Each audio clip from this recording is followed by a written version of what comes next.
Assalamualaikum warahmatullahi wabarakatuh. Berjumpa lagi dengan saya Vicky Ramadan dari Kurawa Farm Kediri. Baik teman-teman, hari ini langsung aja ya. Kita lakukan konten edukasi karena kemarin saya nggak upload 2 hari dan hasil di seneni YouTube. Ajan YouTube wangi kereng ram. Konten edukasi kali ini kita bahas pertanyaan dari Pak Aris Ismoyo teman-teman. Jadi beliau bertanya, Mas, ciri-ciri domba yang mau melahirkan. Jadi Pak Aris, domba yang mau melahirkan itu ada beberapa ciri-cirinya. Kita bahas yang hamil 2 minggu sebelum melahirkan ya. Hamil 2 minggu sebelum melahirkan itu biasanya domba mempunyai ciri-ciri pangkal ekornya nyelekong teman-teman atau cekung. Pangkal ekor itu di bagian ini ya. Di bagian inilah, di bagian itu cenderung cekung teman-teman. Meskipun domba ini gemuk, jika mau melahirkan hamil 2 minggu, ya tetap nyekung. Terlihat nyelekongi kalau bahasa orang sini teman-teman. Dan ciri-ciri selanjutnya domba melahirkan biasanya susunya atau ambingnya itu sudah mulai turun seperti kayak inilah kurang lebih ya. Sudah mulai turun dan mengeluarkan kolostrum yang warnanya putih kekuningan teman-teman. Kolostrum itu susu domba yang kental itu loh. Warnanya putih kekuningan. Nah, itu ojo diplotot-plotot. Karena itu fungsinya penting karena memang mengandung nutrisi yang menunjang tumbuh kembang cempe pasca kelahiran.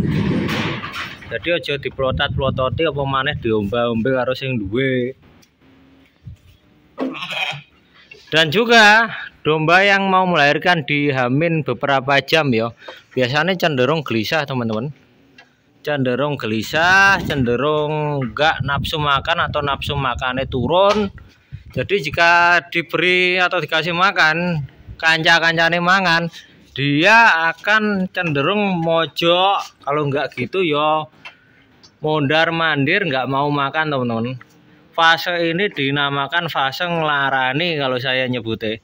Ngelarani itu bisa disebut juga dengan kontraksi pra kelahiran atau sebelum kelahiran.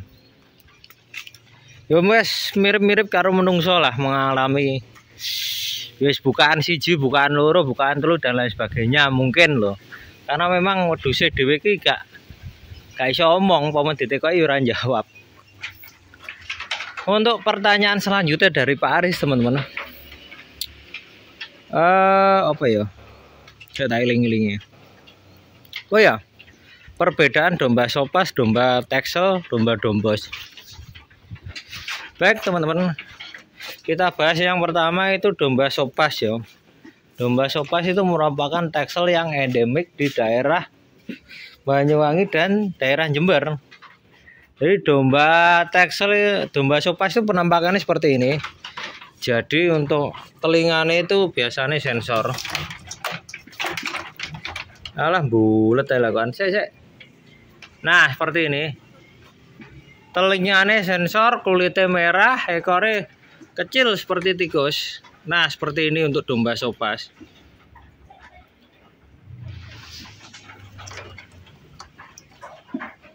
Itu kulitnya merah teman-teman. Untuk kelebihan dari domba sopas gitu kan ngomong nih mas, kelebihan dan kekurangannya ya. Kelebihan dari domba sopas itu kalau menurut saya dia badannya lebih pasek, rendemennya lebih tinggi dan atos teman-teman. Maka otomatis dengan badan yang atos lemaknya berkurang. Jadi badannya enggak ginjur-ginjur seperti domba-domba pada umumnya. Kalau gemuk badannya cenderung pasek gitu kalau saya ngerti. Dan kelebihan selanjutnya domba sopas ini genetiknya lemah. Jadi kalau disilangkan dengan domba apapun, misal betina sopas disilangkan merino, maka anak-anaknya akan keluar persis dengan domba merino teman-teman. Karena genetiknya cenderung lemah. Dan yang kekurangan domba sopas ya. Kalau menurut saya, domba sopas itu posturnya lebih tipis teman-teman. Tulangannya kecil. Kalau dibuat daging ya tentu domba ini domba pedaging yang sebenarnya unggul. Yang tulangannya kecil otomatis domba tersebut disukai dengan jagal. Karena nyapa toh? Karena jagal suka itu jika tulangnya kecil maka dagingnya luwih akeh timbangannya tulang. Jika domba tulangannya gede maka tulangnya akan bobot jika ditimbang. Jadi tulangnya yang banyak, dagingnya kurang banyak teman-teman. Jika kayak jagal kan yo cari anu toh, cari daging bukan cari tulang. Dan yang selanjutnya ya domba cross texel. Cross texel itu seperti ini penampakannya. Jadi domba cross texel itu merupakan domba silangan antara domba komposit dengan domba texel, maupun silangan antara domba komposit dengan domba sopas, maupun silangan domba komposit dengan domba dombos. Pokoknya silangan domba komposit dengan domba turunan texel yang bisa disebut tanda kutip ori. Ori yang di sini bukan ori full blood, bukan.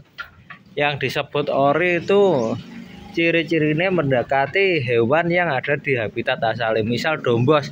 Dombos ciri-cirinya apa toh? Ciri-cirinya dia tinggi, besar, bobot, badannya panjang dan bulat.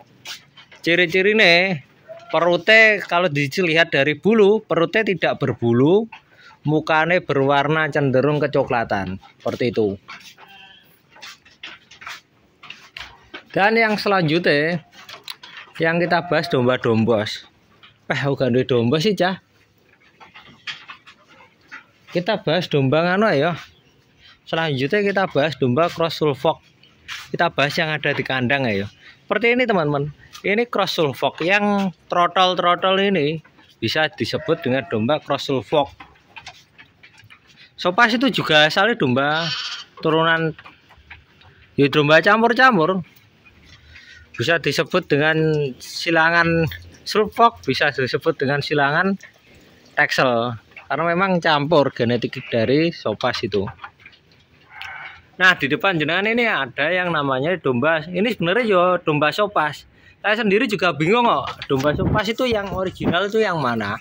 Karena ada yang nyebut domba-domba trotol seperti ini juga domba sopas, teman-teman. Jadi domba yang kita sebut saja domba ini cross sulfok ya.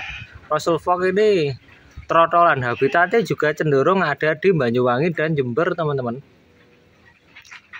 Ini domba yang jadi primadona sekarang karena memang kan baru ada apa ya sulfok full blood yang masuk Indonesia. Jadi peranakan sulfok yang ada di masa lampau sampai sekarang itu harganya naik guna disilangkan dengan domba sulfok full blood untuk memurnikan darahnya teman-teman. Ini domba cross sulfok seperti ini penampakannya. Sebenarnya untuk postur mirip-mirip dengan domba texel, dengan domba dombos mirip-mirip teman-teman. Dan ada lagi domba texel Barbados ini seperti ini. Ini yang harganya lagi naik sekarang. Kecil-kecil seperti itu umur 4 bulan kemarin beli harga 2 juta punjul. Seperti ini. Ini barang koleksi nggak didol. Seperti itu, seperti ini domba Barbados. Ini guna kedepannya saya silangkan dengan domba merino. Dengan fuso, jadi tak siap-siapkan dulu indukannya. Oh ya, cross sulfok ya seperti ini Yohan. Jadi kalau sulfok yang full blood kan apa ya, mukanya hitam. Kalau yang cross itu mukanya cenderung kecoklatan. Tapi yang mencirikan bahwa domba ini punya genetik cross sulfok yaitu dilihat dari mukanya yang kecoklatan serta kakinya yang cenderung coklat juga. Jadi keempat kaki ini itu warnanya coklat teman-teman.